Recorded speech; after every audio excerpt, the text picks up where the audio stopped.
Assalamualaikum warahmatullahi wabarakatuh. Saya Aryan Budi Utomo dengan NPM 22411051. Sekarang yang akan kita bahas ukuran pemusatan data kelompok. Nah, kita akan membahas satu persatu. Ayo disimak. Yang pertama ada pemusatan men. Pemusatan men merupakan konsep statistik yang mengukur pusat atau rata-rata dari sejumlah data. Terdapat beberapa matrik yang digunakan untuk mengukur pemusatan men, dan yang paling umum adalah rata-rata aritmatika, median, dan modus. Definisi dari pemusatan men adalah men dari pemusatan data rata-rata dari semua data dalam kelompok. Ini diperoleh dengan menjumlahkan semua data dan membaginya dengan jumlah total data dalam kelompok. Misalnya, jika memiliki kelompok data 10, 20, dan 30, maka min kelompok ini adalah 10 tambah 20 tambah 30 dibagi 3 sama dengan 20. Lalu aplikasi pemusatan min yaitu min dari kelompok data digunakan untuk menggambarkan nilai rata-rata suatu kelompok data yang dapat berguna dalam berbagai analisis statistik. Lalu pemusatan median. Pemusatan median adalah salah satu cara untuk mengukur pusat atau rata-rata dari sekelompok data dengan menggunakan nilai median. Median adalah nilai tengah dari kumpulan data yang telah diurutkan secara numerik. Ini berarti bahwa setengah dari data berada di atas median dan setengah lainnya berada di bawahnya.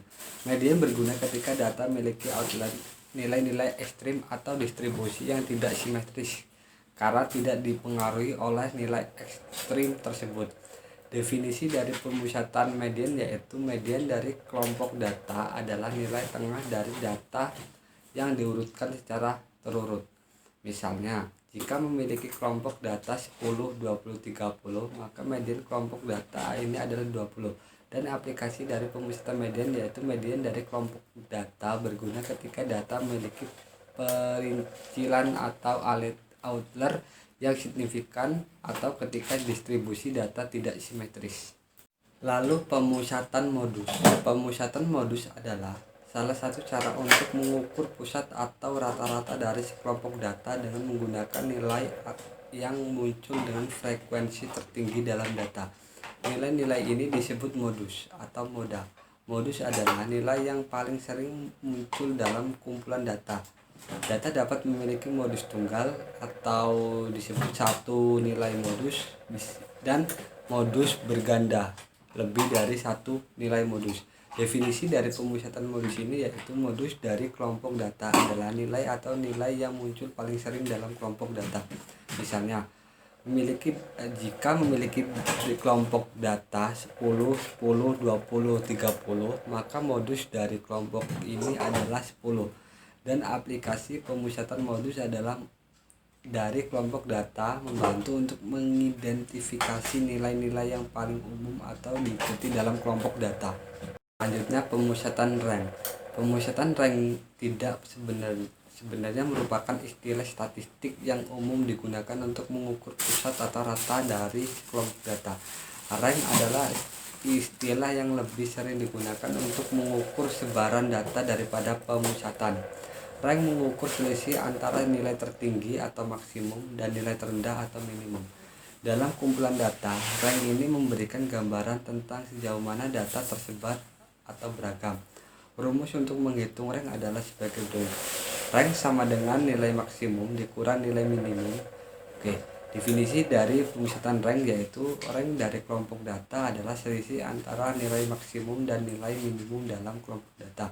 Misalnya, jika memiliki kelompok data 10, 20, 30, 40, dan 50, maka rank dari kelompok data ini adalah 50 dikurang 10 sama dengan 40. Dan aplikasi dari pemusatan rank adalah rank dari kelompok data memberikan informasi tentang sejauh mana data tersebar dalam kelompok tersebut. Jadi, rank adalah angka tunggal yang menggambarkan sejauh mana data tersebar antara nilai terendah dan nilai tertinggi dalam kumpulan data. Namun rank tidak memberikan informasi tentang pusat data atau di mana data cenderung berkumpul. Untuk mengukur pemusatan data, Anda lebih sering menggunakan metrik seperti rata-rata, median, modus, bukan rank. Rank dapat berguna untuk mendapatkan pemahaman tentang variasi dalam data. Tetapi untuk mengukur pemusatan, Anda harus menggunakan metrik yang lebih sesuai seperti yang telah dijelaskan sebelumnya. Lalu ada pemusatan deviasi standar. Pemusatan deviasi standar sebenarnya bukan istilah yang umum digunakan. Namun Anda mungkin sedang mencoba menyatukan dua konsep yang berbeda dalam statistik. Pemusatan dan deviasi standar. Definisinya adalah deviasi standar dari kelompok data adalah ukuran yang menggambarkan sejauh mana data tersebar dari main kelompok data. Misalnya jika memiliki kelompok data 10, 20, 30, 40, 50, maka deviasi standar ini dari kelompok data adalah nilai statistik yang menunjukkan sejauh mana setiap angka berbeda dan dari main kelompok data tersebut.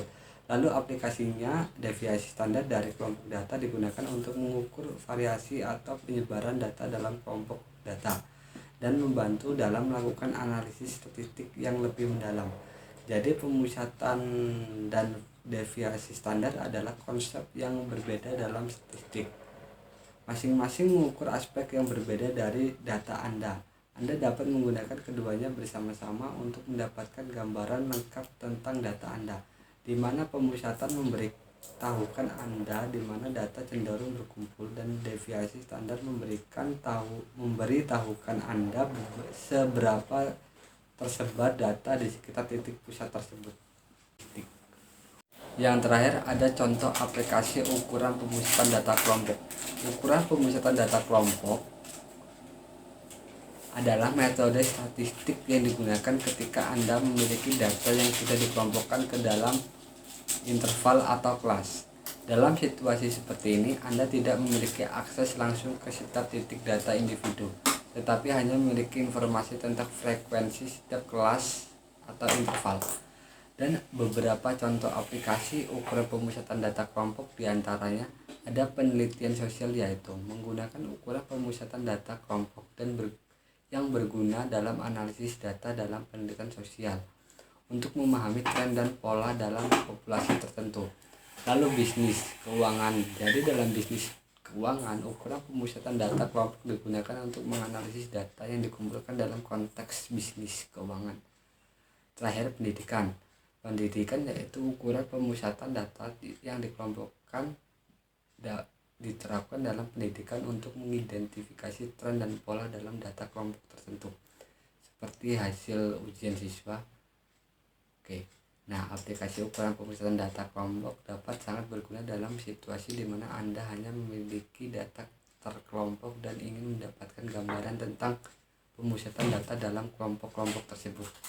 Penggunaan yang tepat dari ukuran pemusatan data kelompok akan memberikan hasil yang lebih akurat daripada menggunakan data individual jika data individu tidak tersedia atau sulit diakses. Baik, sekian materi yang telah saya sampaikan. Semoga materi yang telah saya sampaikan dapat dipahami dengan baik. Saya akhiri. Wassalamualaikum warahmatullahi wabarakatuh.